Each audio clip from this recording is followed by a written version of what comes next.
segue agora com a nossa programação aqui nesse segundo dia da nossa Arena Talks, no Seafood Show Latin America 2024. A gente está falando aqui de sustentabilidade, seguindo no tema, a gente vai começar um bloco especial de conteúdos que a gente faz todos os dias aqui no evento, que é o bloco com curadoria do Ministério da Pesca e Aquicultura e da Embrapa, é o Fórum Soluções Inovadoras em Processamento de Pescado. A gente vai começar agora aqui um painel desse fórum, que vai abordar alguns temas importantes para o setor. A gente vai entender agora um pouco sobre a gestão de recursos pesqueiros, o diagnóstico das embarcações de pesca de camarão e a avaliação das técnicas para conservação, e o gerenciamento hídrico e aproveitamento integral do pescado. Eu vou chamar então agora os nossos convidados para esse bate-papo aqui no nosso palco. Convido agora o diretor do Departamento de Gestão Compartilhada de Recursos Pesqueiros do Ministério do Meio Ambiente, Gilberto Salles.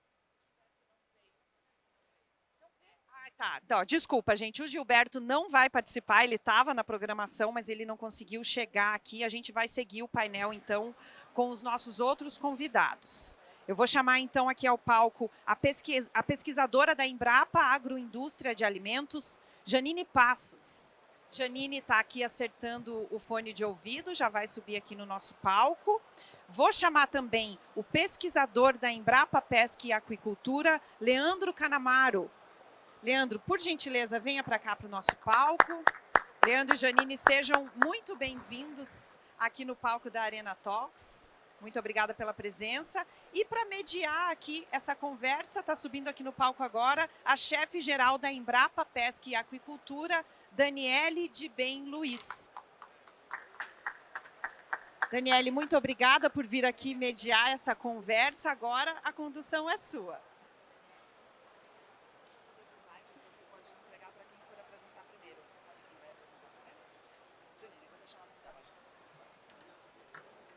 Boa tarde a todos. Agradeço a presença de vocês aqui nessa tarde para a gente falar um pouquinho de alguns resultados das pesquisas da Embrapa junto com o Ministério da Pesca e da Aquicultura. Vamos passar agora a palavra para a nossa pesquisadora Janine, que vai falar sobre o diagnóstico das embarcações de pesca de camarão e avaliação das técnicas utilizadas para a conservação.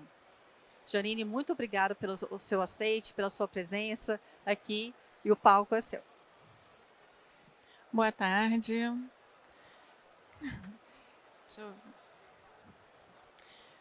Bom, eu sou pesquisadora da Embrapa Agroindústria de Alimentos. A Embrapa fica no Rio de Janeiro, né? E eu trabalho com segurança dos alimentos, sou responsável pelo laboratório de microbiologia de alimentos lá. Aí eu vou contar para vocês a história desse projeto que a Embrapa tem com o Ministério da Pesca e Aquicultura. Esse título, né, Diagnóstico das Embarcações, eu trouxe para vocês o tipo de embarcação que a gente vai fazer o diagnóstico, que é essa embarcação de pesca primária. Não é um barco fábrica. É um barco que faz a pesca e entrega o camarão para a indústria. O camarão é esse super lindo camarão aí, camarão rosa. Ele tem aproximadamente 100 gramas. É um camarão robusto, né? E aqui de outro ângulo, é a mesma embarcação. É só para vocês terem uma noção do tamanho da embarcação. Não é um barco pequeno, é um barco médio. Então, por que a gente tem que fazer esse diagnóstico, né, esse projeto? Existe uma portaria e diante dessa portaria, o Ministério da Pesca procurou a Embrapa para auxiliar nessa portaria aqui, no atendimento dessa portaria. Então, assim, essa portaria 310 de 2020, ela prevê os requisitos higiênicos sanitários nas embarcações pesqueiras, né? Ela não, como eu falei, já não atende os barcos fábrica, porque barco fábrica já é com o MAPA, né? O Ministério da Agricultura. E nessa portaria tem o artigo 13, que prevê o método de conservação desse camarão que é pescado, né, por essa embarcação. Então, o camarão ele pode ser mantido vivo, pode ser mantido fresco, refrigerado ou pode ser congelado por salmoura.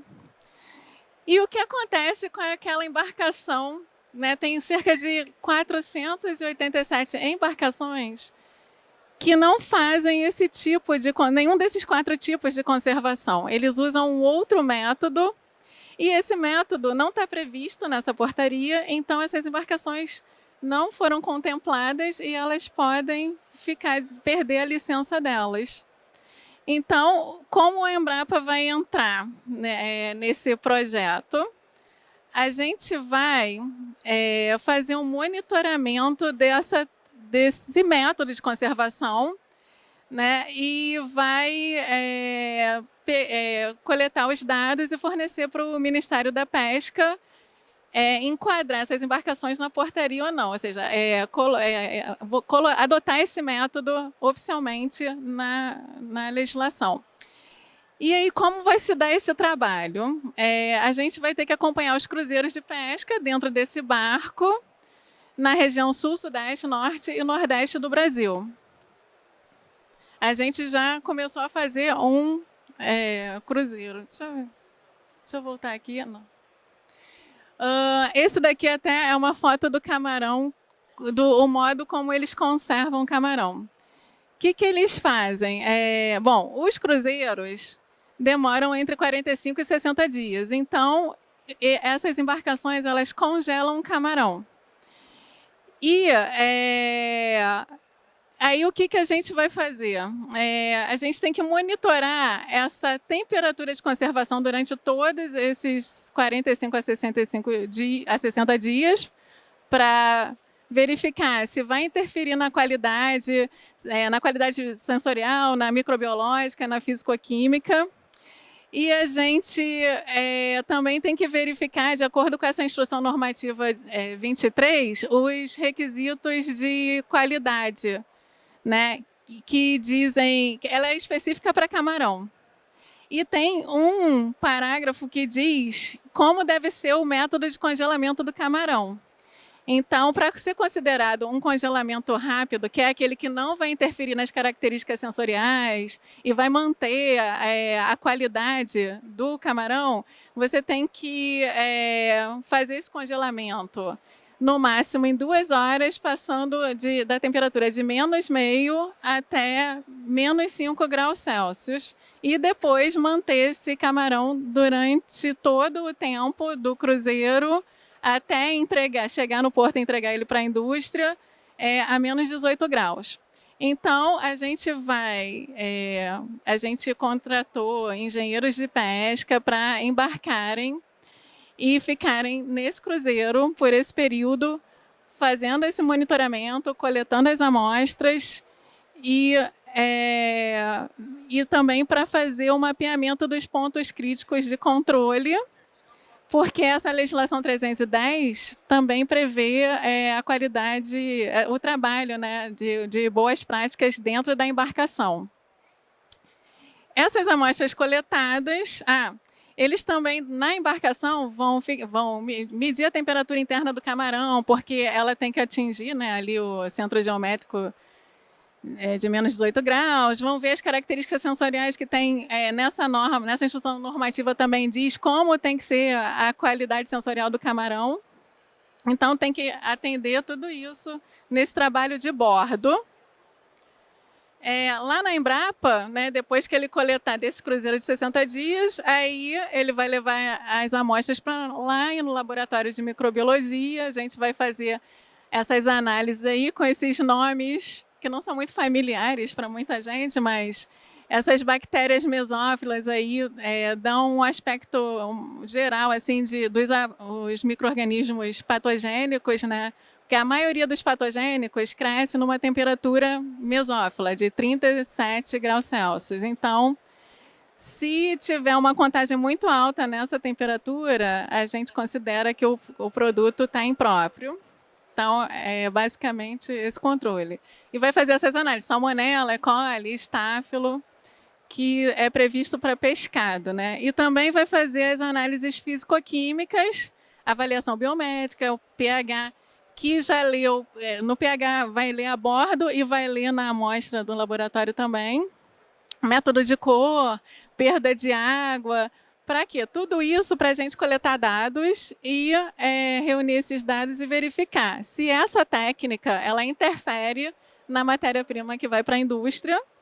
Se ela não interferir, esse método pode ser aprovado e o produto vai poder ser adquirido pela indústria, né? Então, reforçando aqui que essa legislação é só até o porto. Quando chega no porto, já vai para a indústria. Então, a indústria ela tem que verificar a qualidade da matéria-prima que está chegando, né? E aí vai atender, a indústria vai atender ao mapa já. O MPA vai só até ali. Então, esses dados, né, qual vai ser a contribuição para a política pública? Esses dados eles vão ajudar a enquadrar essas 487, mais ou menos, embarcações na legislação, vai gerar uma análise de impacto regulatório, porque envolve a Embrapa, o Ministério, também o MAPA, os sindicatos, os donos das embarcações, né? Como vai afetar a economia que essas embarcações vão poder continuar trabalhando e fornecendo essa matéria-prima. Não sei se vocês viram, assim, olhando visualmente, né? O camarão, ele é bem super lindo, né? Cadê? Deixa eu ver, tinha um aqui. É assim que ele chega, né, no porto, depois dessa técnica de congelamento que eles usam. Então, a gente está estudando para verificar se é possível enquadrar essas embarcações. Deixa eu seguir aqui. Aí eu queria agradecer, né, ao Ministério da Pesca, que está financiando essa pesquisa. E agradeço a vocês que assistiram à palestra. Obrigada, Janine. Muito importante essa questão de regulação sanitária para termos segurança alimentar. Vamos agora chamar o Leandro Canamaro para a sua apresentação sobre gerenciamento hídrico e aproveitamento integral do pescado em indústrias. Muito obrigada, Leandro, pelo seu aceite. Depois dessa apresentação do Leandro, a gente vai abrir para perguntas, tudo bem? Agradeço a colaboração.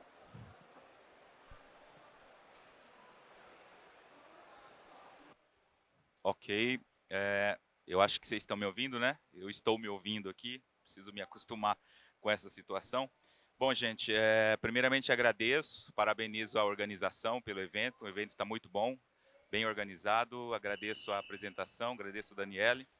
Vou apresentar para vocês um tema bastante interessante, que fez parte, na verdade, de um projeto bem grande que nós desenvolvemos na Embrapa, em parceria com várias instituições, inclusive com indústrias de processamento de pescado, que é em relação à questão do gerenciamento hídrico para o aproveitamento integral desse pescado. Eu vou dar um foco maior na questão do gerenciamento hídrico na apresentação, né? Até porque nós teremos aí, posteriormente, algumas palestras com direcionamento à questão do aproveitamento integral, e eu faço votos aqui de que vocês possam participar, estar presentes para ir acompanhando no dia de hoje e também no dia de amanhã do pessoal da Embrapa, tá? Bom, o que eu queria apresentar para vocês aqui no início, eu acho que não seria necessário tanto focar na questão da necessidade de nós termos preocupações em relação à disponibilidade de água no nosso planeta, em relação ao consumo eficiente, ao consumo sustentável desse bem que nós temos, né? Então, a apresentação vai se basear num quesito de 4 perguntas que eu quero que vocês saiam daqui tendo conhecimento das respostas ou alguma parte delas. A primeira é, qual que é o consumo de água, né, utilizada para o processamento aqui industrial do pescado? Vamos dar o foco em algumas espécies de maior interesse comercial das empresas que nós trabalhamos em parcerias. Quantos litros de água são utilizados para gerar 1 quilo desse produto pescado que a indústria comercializa? É possível minimizar a utilização dessa água na indústria e depois ter um retorno econômico em relação a isso? E, por fim, quanto de resíduo aí é gerado numa indústria de processamento que seria interessante para a questão do aproveitamento integral, tá? São perguntas interessantes que eu gostaria que vocês, ao final, tivessem base desse conhecimento. Quando a gente vai para a literatura, a gente vê alguns numerozinhos interessantes em relação ao quanto de água é utilizado para o beneficiamento da indústria do pescado. Então você pega uma base aí bastante variável, porque a indústria do pescado ela é bastante variável em relação aos produtos que ela gere, que ela produz, que ela oferta. Então nós temos desde uma média mais ou menos aí, segundo um trabalho em 2006, de 30 litros por quilograma de pescado processado, até, por exemplo, algumas empresas que trabalham com muito processamento, né, no caso do surimi, por exemplo, ou indústrias de processamento na Ásia, que consomem em torno de 200, 250, 220 litros por quilograma de produto já beneficiado. Então, trazendo para a nossa realidade do Brasil, qual seriam esses números para as indústrias que nós temos aqui em termos de situação? O gerenciamento hídrico, com termos, vamos dizer assim, em termos de definição, né, são conjuntos de medidas práticas que possam ser realizados nessas empresas para conservar a água em termos de quantidade e de qualidade, considerando todas as restrições impostas pela legislação e também as condições das próprias indústrias, ou seja, além da preocupação higiênico-sanitária, né? Não basta a gente minimizar, ou seja, zerar o consumo de água nessa empresa e piorar a qualidade do produto que ele está sendo oferecido. Então a gente tem que se preocupar em relação a essa questão da parte de definição. Não vou entrar muito em detalhe, e é interessante que essa apresentação e mais detalhes dessa palestra minha, ela está disponível em 2 livros recentes que foram publicados pela Embrapa. Eu convido depois vocês a passarem no nosso stand lá, para baixar esse livro, esse material que a gente tem. É um livro gratuito, está disponível no nosso site, que contém todas essas informações e mais ainda resultados interessantes. Bom, o gerenciamento básico que a gente utilizou e que é definido para as indústrias, ela consiste nessas etapas, tá? Primeiramente, a gente chega na empresa, a gente precisa conhecer a indústria, a gente precisa ter os dados da empresa, a gente precisa conhecer quais são, por exemplo, a questão dos manuais operacionais, os pontos críticos de controle, quais são os programas de autocontrole da indústria e, logicamente, o raio-x da indústria na parte hídrica, para depois realizarmos o balanço hídrico, ou seja, as aferições, as medições do consumo que a empresa usa para processar o seu produto. E, a partir daí, tratar os pontos de identificação dos maiores consumos. Aí a gente consegue ter um raio-x da indústria e ir lá ver aonde que estão os pontos de maior consumo para que a gente possa aplicar medidas de minimização. Paralelamente a isso, a gente faz uma classificação desses efluentes, com possibilidades, inclusive, de utilização de reuso direto ou indireto, com segregação, avaliação da qualidade desse efluente para ver se é possível fazer esse tipo de reutilização e aí, com o final, indicar as melhores técnicas para que a empresa possa adotar ou não para fazer essa questão de minimização. Por fim, a gente tem uma análise de um cenário econômico para provar para a empresa que essas práticas elas são interessantes e importantes na parte do retorno financeiro e, consequentemente, manutenção do gerenciamento hídrico. A segunda etapa seria você repetir esse processo apenas nos pontos em que você indica um processo de melhoria, ou seja, os pontos que você modifica para fazer o acompanhamento do antes e do depois, tá? Então eu vou apresentar aqui 3 estudos de casos de empresas. O primeiro estudo de caso a gente se baseou no processamento de tambaqui e surubim ou pintado, para vocês popularmente possam ter conhecimento. E no caso, só para a gente ter um raio-x aqui da indústria, tá? Não vamos entrar muito em detalhes em relação à questão da metodologia, mas a gente tem aí um processamento de 12 toneladas dia, ou seja, não é um processamento, não é uma indústria de, vamos dizer assim, de grandes processamentos. O produto que a gente escolheu, é o que mais representa para a indústria, é o peixe fresco eviscerado, tanto do tambaqui quanto do surubim. E o fornecimento dessa indústria é água de poço artesiano com tratamento. Aqui é uma questão de um fluxo de processamento da empresa, tá? É dividido em área limpa e área suja. Então você tem a recepção do peixe, tá? condicionamento no cilindro de lavagem para fazer a limpeza, a incisão abdominal para a evisceração, disposição dos peixes em monoblocos, colocar um gelo, pesagem, estabilização de temperatura e estocagem. Então é um processo simples, não é algo muito complexo em relação ao beneficiamento do peixe eviscerado fresco, no caso da situação dessa empresa em questão. Com a questão de levantamento de dados, eu já conversei com vocês a respeito da parte dos manuais de boas práticas, dos projetos hidráulicos, dos fluxogramas de processo. Todos esses detalhes a gente tem definido dentro do nosso manual de metodologia. E aqui sim é o ponto onde a gente chega para definir quais são os locais onde eu vou fazer a medição e a instalação desses hidrômetros, né? Nós utilizamos hidrômetros ultrassônicos, tá? E foram divididos em vários pontos. Então aqui vocês podem perceber que nós temos um hidrômetro instalado junto ao hidrômetro geral da indústria, que fornece água para a empresa inteira, e dividido em códigos com a letra A de alojamento, IP de processamento, sendo cilindro de lavagem, evisceração, barreira sanitária e por aí vai, em cada ponto que a gente julgou ser mais representativo da identificação ali, da quantificação da água utilizada pela indústria, tá? O cálculo também é uma metodologia, não é muito complexa em relação à questão da determinação do volume, né, processado, aí, volume de água utilizado para cada quilograma de processamento. A metodologia em relação ao total de peixes que foram processados variou de cada caso. Nesse caso aqui a gente utilizou lotes de 100 quilos de peixe, porque a indústria era menorzinha, a gente conseguiu fazer essa padronização, tá? E aqui são os resultados, que eu quero chegar ao ponto mais importante para a gente ter uma reflexão. Não precisa interpretar todos os números, é o que eu falei para você, essas tabelas estão disponíveis no livro para quem tiver interesse em conhecer mais. Eu chamo a atenção aqui primeiro a questão inicial do valor, por exemplo, do ponto 2, que é a mesa de evisceração, no caso dessa empresa que a gente identificou como o ponto de maior consumo hídrico.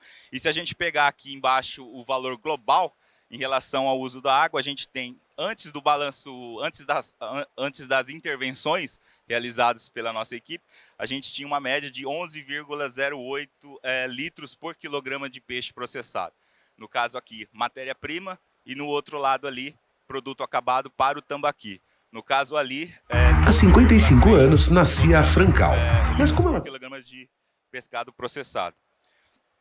Quando a gente vai para uma análise mais realista, a gente tem, por exemplo, a intervenção que foi feita pela nossa equipe na empresa, reduziu em 69%, por exemplo, a questão do uso da água com intervenções feitas na mesa de evisceração, que é o único ponto que foi significativo em termos de intervenções e de minimizações de uso de água nessa empresa.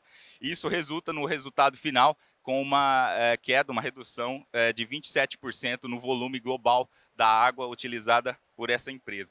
Aqui, para a questão do surubim, né, a gente tem um valor até um pouco próximo, 13,9 litros por quilograma de peixe processado no caso da matéria-prima e 14,86. Com as minimizações que nós fizemos em alterações da mesa de processamento, por exemplo, nós tivemos 65% de redução ali na parte que corresponde à mesa de evisceração, e isso resultou em termos de 15% no valor final.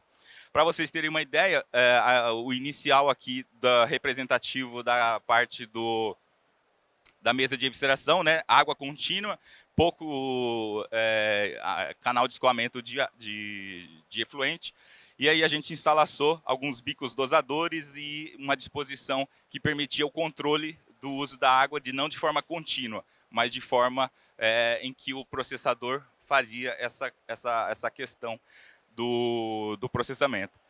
No cenário econômico, o que a gente fez? A gente fez um cálculo e o que representou mais ou menos um torno de 31,6% de economia financeira para a indústria, visto que essas intervenções custaram para ela mais ou menos em torno de R$120 mil. Isso colocado no preço do custo diário, simulando um pagamento de água que uma empresa poderia ter, ela teria um custo aí de uma economia de 31,6% de economia financeira, tá? Bom, no caso da tilápia, a gente tem uma indústria um pouquinho maior, que a gente fez um estudo de caso representativo, 25,7 toneladas dia, 2 turnos, 150 funcionários.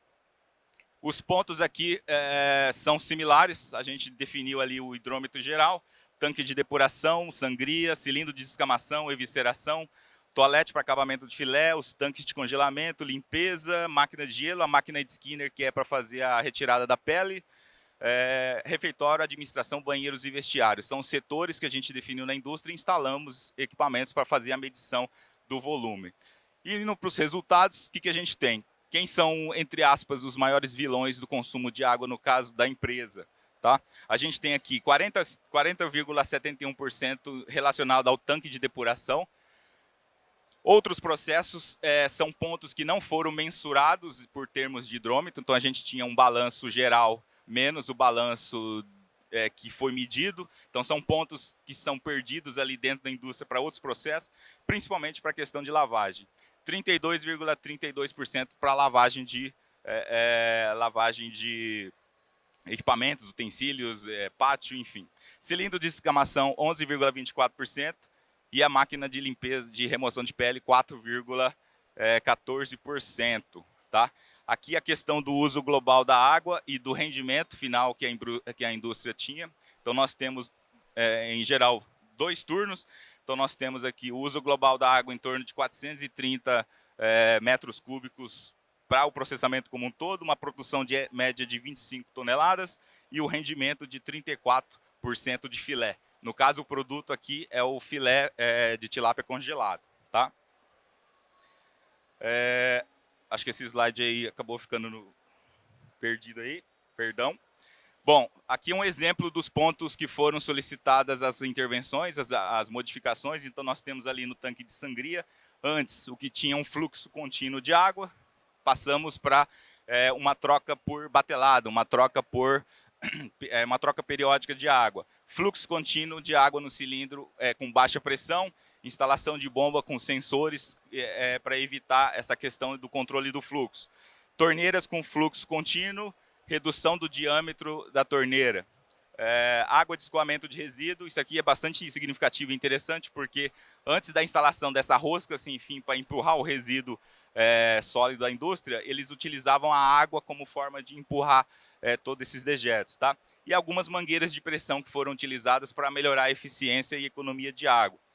Isso resultou em alguns dados interessantes, que eu chamo a atenção de vocês nessa parte em amarelo, principalmente nos tanques de sangria e nas esteiras de lavagem, que teve ali uma economia de 59%, passando de 3,8 para 1,55.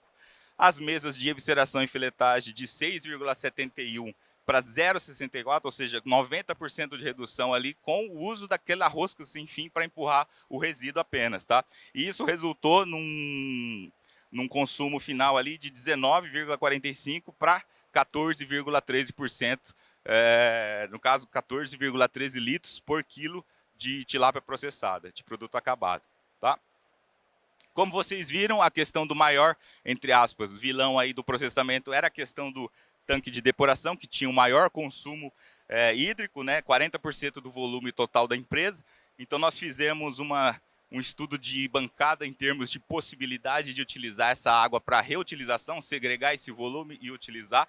A gente pega aqui, logicamente, para o pessoal que entende da parte de classificação de efluentes, isso daqui é só um resuminho, só para mostrar para vocês que, por exemplo, a área externa, o tanque de depuração, alguns resultados, por exemplo, sobre resíduos sólidos, DBO e DQO, que indicam aí uma questão de grau de poluição do efluente, ela estava bem baixa. Analisando esses dados, a gente identificou uma possibilidade muito grande de se reutilizar essa água para outros fins, como, por exemplo, a questão de refrigeração dentro da própria indústria, lavagem de pátio e por aí vai. Tá? Cenário econômico, aqui são 2 pontos interessantes. Somente com a intervenção física, ou seja, com aquilo que foi feito na própria indústria de fato, a gente teve ali 15,5% de uma economia financeira. Caso utilizassem as possibilidades que nós indicamos, que a gente identificou, a gente poderia chegar até quase 50% de economia, ou seja, uma conta que se pagaria em torno de 330 mil reais, de 643 mil reais no ano de água, se reduziria para 330, sendo bastante significativo e representativo para a própria empresa. Tá? Na questão do resíduo, não vou me estender muito aqui, mas a gente tem aí o que a gente quantificou de resíduo gerado nessa empresa ao longo de 12 meses. Então, nós temos aí, em termos de rendimento, né, 36,9% nessa primeira setinha aí do rendimento do filé da tilápia, e o que temos de resíduo depois, 63,1%. Disso aí, dividido em carcaça, cabeça, víscera, pele, ou seja, o que sai durante o processo de beneficiamento, a gente tem aqueles quantitativos percentuais e gerando um total em toneladas que está ali representado ao lado. Tá? E o último caso, prometo que é o último, não me estender muito, a questão do atum e da sardinha. Também fizemos uma parceria com uma unidade de beneficiamento de atum e sardinha. Nesse caso, principalmente, o produto final seria o produto em conserva. Tá? O processamento, 300 toneladas dias, então vocês podem ver que já era uma empresa de tamanho bem grande em termos de processamento, 1.200 funcionários, e aqui nós escolhemos os dois mais representativos da própria empresa. O atum, nesse caso do estudo, a gente quantificou durante o processamento 72 toneladas e a sardinha 243 toneladas, que foi o que foi processado no dia quando a gente fez o estudo do conhecimento da questão da minimização hídrica. Tá? Para a gente ter uma ideia do volume de água, do quanto que se foi gasto e o quanto foi processado, a gente tem mais ou menos essa tabelinha aqui. Aqui eu simplifiquei para não ficar um pouco repetitivo a questão da metodologia, mas, por exemplo, você tem o setor de processamento de pescado, né, com todas as etapas, a parte de recepção, evisceração, pré-cozimento. Logicamente, isso daqui diferencia entre atum e sardinha, mas se a gente pegar lá no final, a última parte ali sobre o consumo de água por dia, por matéria-prima, em metros cúbicos dia por tonelada, a gente tem aquelas concentrações ali em todas essas etapas que foram apresentadas aqui, resultando em 7 metros cúbicos por dia, por tonelada de água processada por caso da sardinha e 13,87 metros cúbicos por tonelada dia no caso do atum.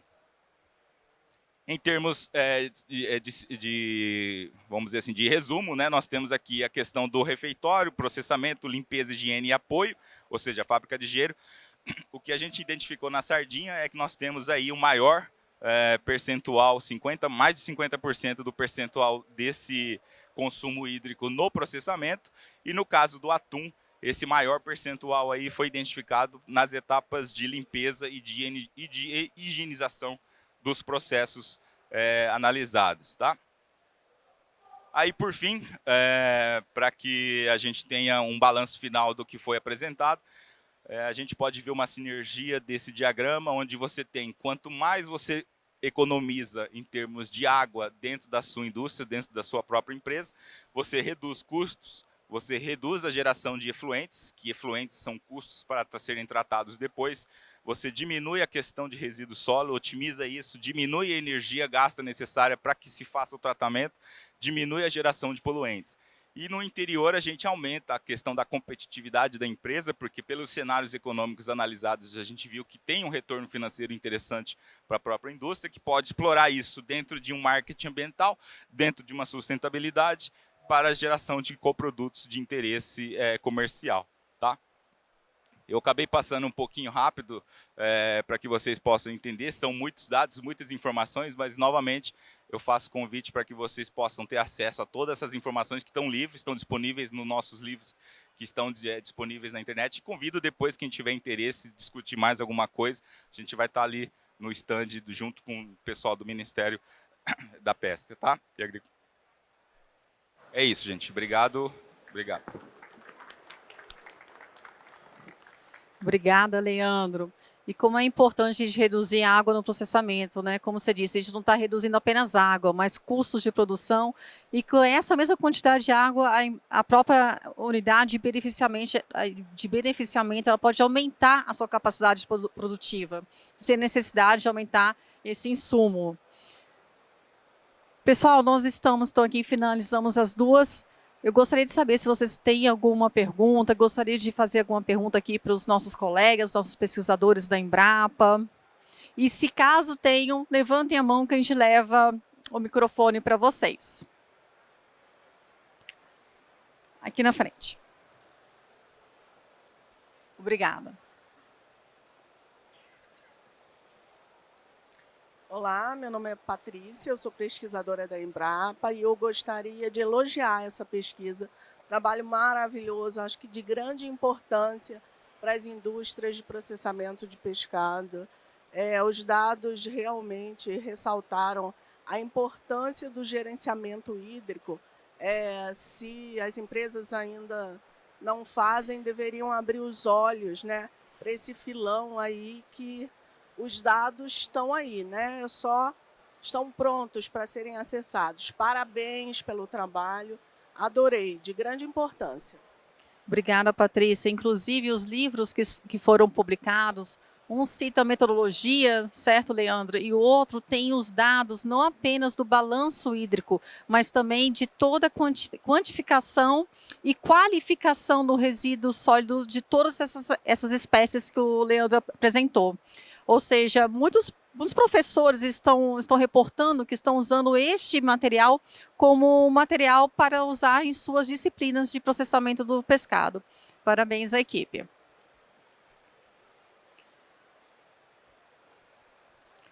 Mais alguma colocação? Não?